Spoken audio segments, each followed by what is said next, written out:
That was taking at least 3 or 4 trips with the girls.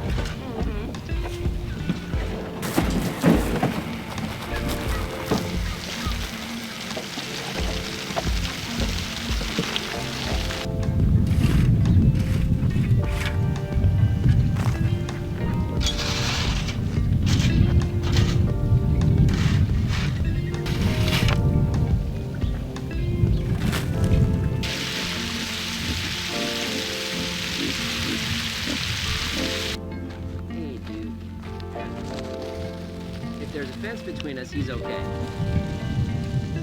I see how it goes, buddy.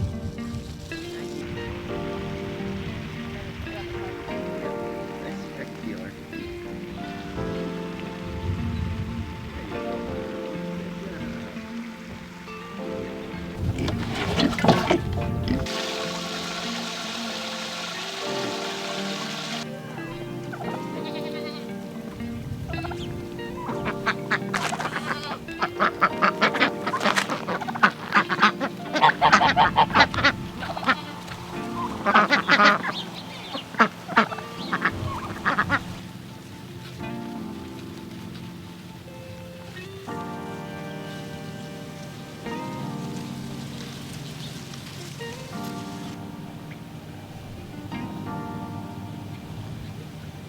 We've got Hurricane Hilary heading down through Baja California basically as we speak. So praying for you guys down there. Hope everybody is safe. I know Southern California is going to probably take the brunt of it here in the US, and we should get the kind of tail end of it here in Arizona. We're going to see. It's a beautiful cloudy morning this morning. It was cloudy for you yesterday too, right? It was. So it was easier to get projects done. Yeah, little sprinkles, so it kept it even cooler. Yep, you can see that farm's really enjoying this cooler weather. Some beautiful green, everything kind of coming back to life here. Survived that brutal July. So a couple things that you worked on this week. One of them was the end caps, right? Yes, so we had the 3 figs in the end cap and changed the cage because we had the cage surrounding them. So we did switch and just did the hardware cloth along the bricks to open that up for it so that the ducks don't go in there and dig in the wood chips, because they like to do that. They like to do that. And the bunnies were, but not too much of that. Yeah. And I know also we got some new sprouts. So we got the pigeon peas that came up, right? Yeah, so Tyler and I had planted those the week before, and yeah, so those are all coming up really good. Yeah, so we'll probably need to get those thinned. And then also the moringa. So you replanted, the purple moringa never took, which we were not really surprised because I don't think the seeds were mature enough in the pods. But you did get a few more of the regular green moringa planted, and they're coming up. Yes. So now those took what, about a week or so? So about a week. These came up pretty quick. So planting those here in the middle of August, and they're coming up just fine.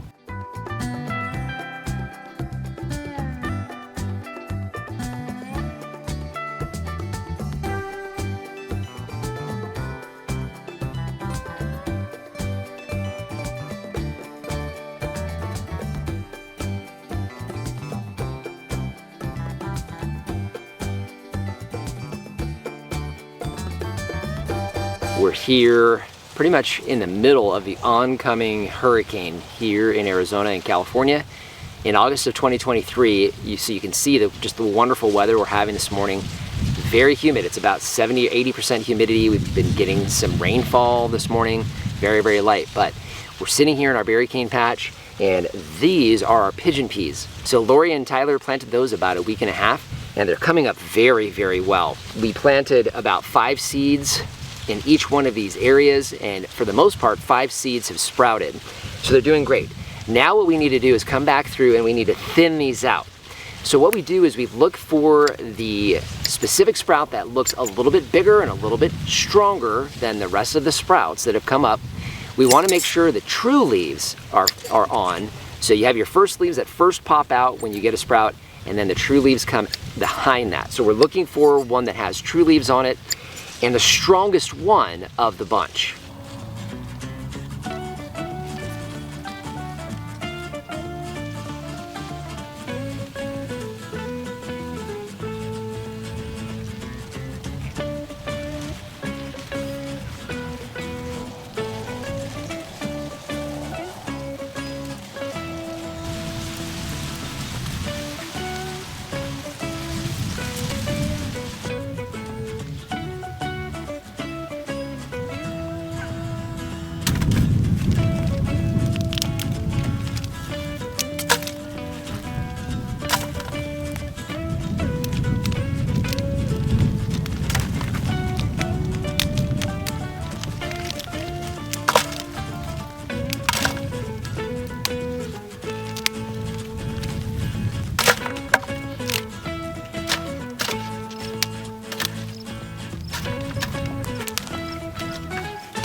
So we've been talking a little bit about Moringa here over the last several weeks. Heading into the fall season, we get a lot of new growth that pushes out on these. In fact, we talked about it last week. We went back and we trimmed these a couple weeks ago, and the new growth that these trees are putting out, new leaf growth, is just incredible. Now, one of the things that we did when we were trimming these trees is we tried to keep as many of these pods on here as we could. The main reason why is because we've had a lot of folks reach out to us wanting seeds, and we're hopeful that if not this season, definitely by next season, we'll have those available. Having seeds from trees that are grown here truly makes it an Arizona tree. So a couple things you're looking for when it comes to your pods when you're ready to harvest for planting seeds. First thing is, anytime you have a pod that has any green to it, you want to go ahead and just leave it on the tree. The idea is to harvest these right before they naturally drop their seeds. So you're looking for a brown, very dry pod, and they should very easily open up, just putting a little bit of pressure on the outside of the pod. At that point, you know that the seeds are completely mature and they would be good for planting stock. Another dead giveaway is you'll find pods that have broken open on their own and have fallen to the ground. That's definitely a good indication that you have some seed pods that are ready for harvest in order for that seed stock. Another thing that you'll notice on ones that are ready to harvest is they're very, very lightweight. So they've lost basically all of their moisture, and they're very, very light. So one of the things that this allows these to do in nature is to break open, and the wind would naturally spread these seeds and it would establish new trees. So what I want to do is go ahead and open this pod here for you so you guys can see what it looks like in a fully mature pod that's ready for harvest. These are pretty much the same as any other, say, green bean that you would be harvesting when they're fully mature. So all you're doing is just breaking open the outside shell. These are basically a tri-fold kind of outer husk that you're going to be pulling apart. The seeds themselves will easily fall out from the pod. And one of the things you'll notice on these seeds is they're kind of tri-lobed, and there are little sails on there. So little, like, almost feels like cellophane or something similar. And these little sails are exactly what the wind would pick up and take these seeds to their new planting spot. Now, the sails are not necessary when you plant them. So what we'll do with these in order to make them store a little bit easier is we'll just basically rub the outside or that cellophane kind of material off of the seed itself, and then we'll have a seed that won't take up as much space when you go to store it. So now we've got an entire bucket that we're gonna go through, go ahead and get our seed harvest, and let's see what these look like.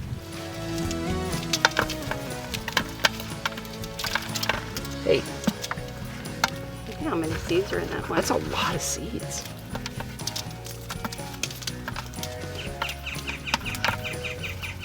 Some little baby seeds, ain't they? Mm-hmm.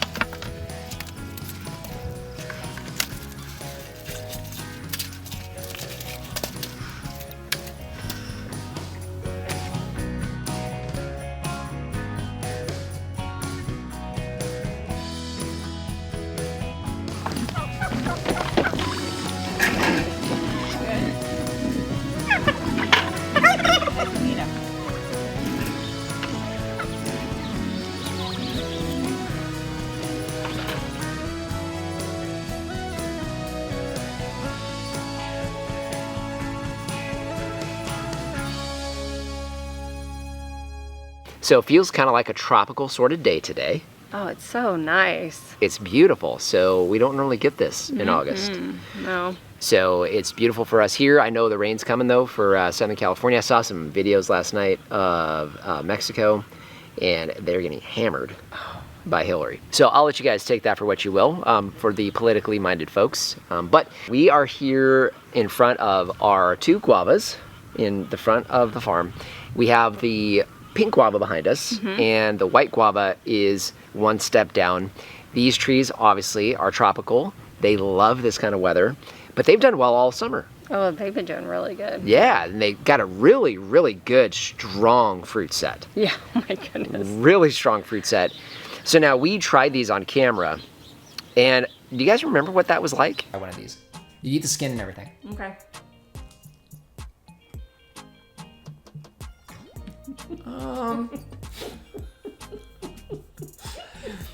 Okay, what's our next question? I gotta give this another shot. Oh. I don't know about this one, you guys. I may freeze them and do them in smoothies. I think maybe so. Maybe that'll be better. I think so. Sorry, guys. That didn't go as planned. That was horrible. Oops. If anybody likes white guavas, I'm sorry. We're gonna cut that out of the final version. Oh wait, this is live.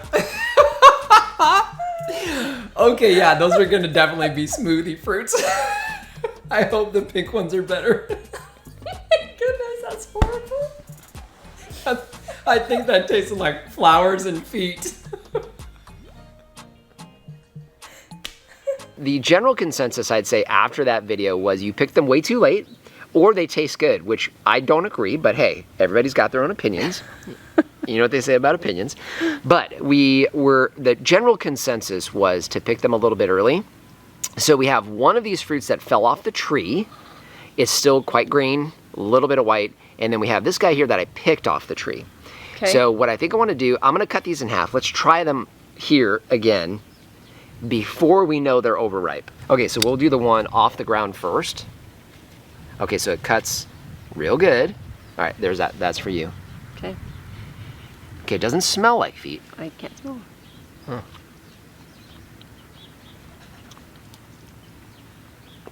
That's not as bad as it was. Not as bad, no.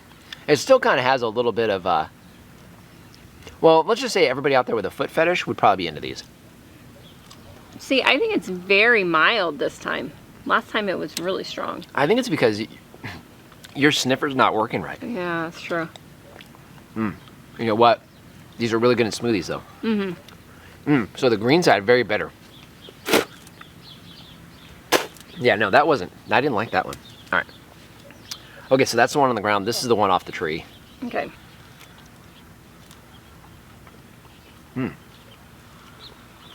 Hey, you know what? That's not bad.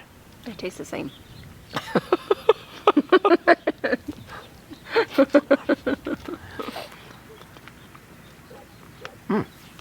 Actually, that's not bad. Okay, so what it narrows down to is we have to pick those in August, not in September or October. No, you don't let them get ripe. Don't let them get ripe, which sounds weird. Everything else you want fully ripe. Maybe these aren't the case. One of the things that we had come back really good is we had the moringa that you planted, and we went ahead and thinned that out. So now we have a single moringa. It'll be interesting to see how that grows here over the fall, because last year we planted those at the beginning of July. Those went in, I think, towards the end of July. They've only been in the ground for about 3 weeks. So we'll kind of get an idea of direct planting time. My guess is that July timeframe is probably going to be best. Yeah. Yeah. Now, we did have a couple more new arrivals that were unintentional. I would say that I was not being intentional, but they presented themselves. Long story short, we have 2 more rescue cats. Yeah, so now we have 3. Willow now has 2 friends. Yep. So the first one brought home about a little over a week ago. She's a solid black cat. We named her Shadow, and she was real tentative when she got here. She actually does really well with her. She's very much her namesake. She's a little more shy, even still. She's gotten used to us, but she definitely prefers to hide. Yeah, she's not as like outgoing as Willow, where she'll just come up and climb on your lap and want to be pet. No. Yeah, she doesn't do that. And Willow is very rambunctious. So, but she has taught Shadow how to be rambunctious as well. So they're learning from each other. Yes. But we have another one. So we brought him home on Thursday.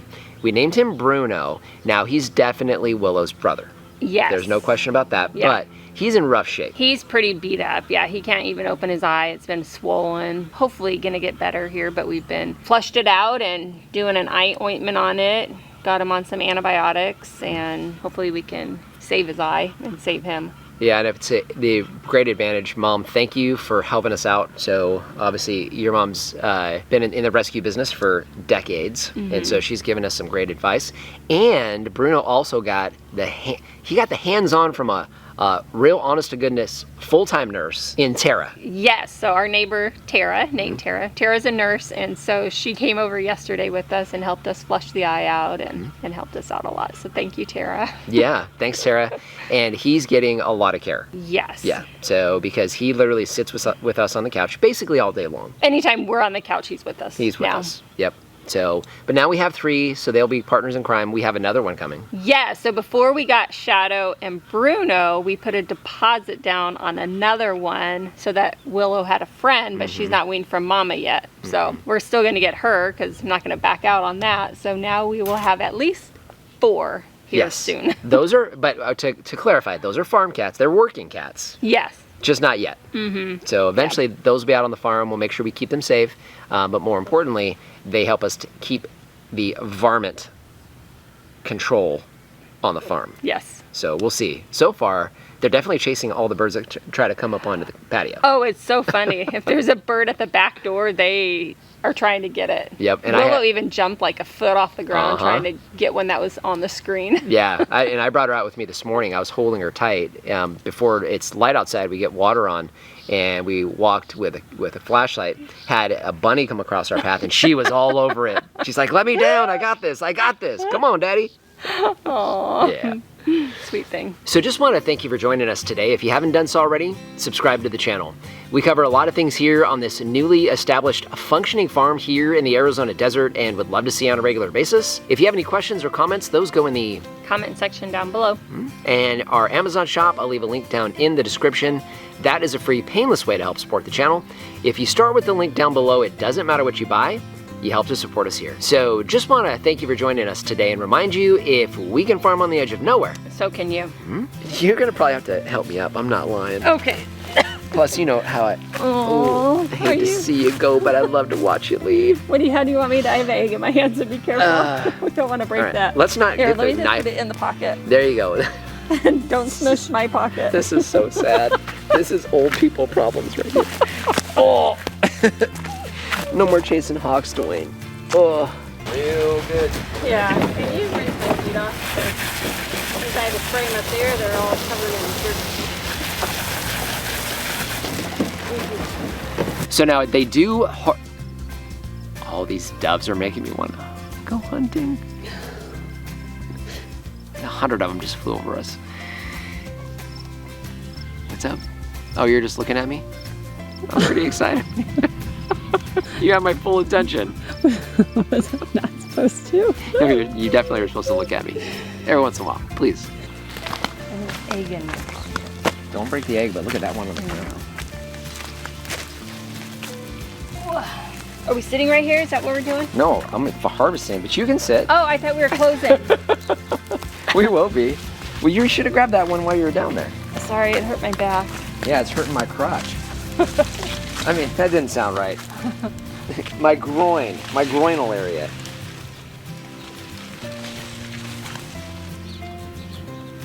Oh, yeah, I know that tastes like feet. It tastes like mushy feet.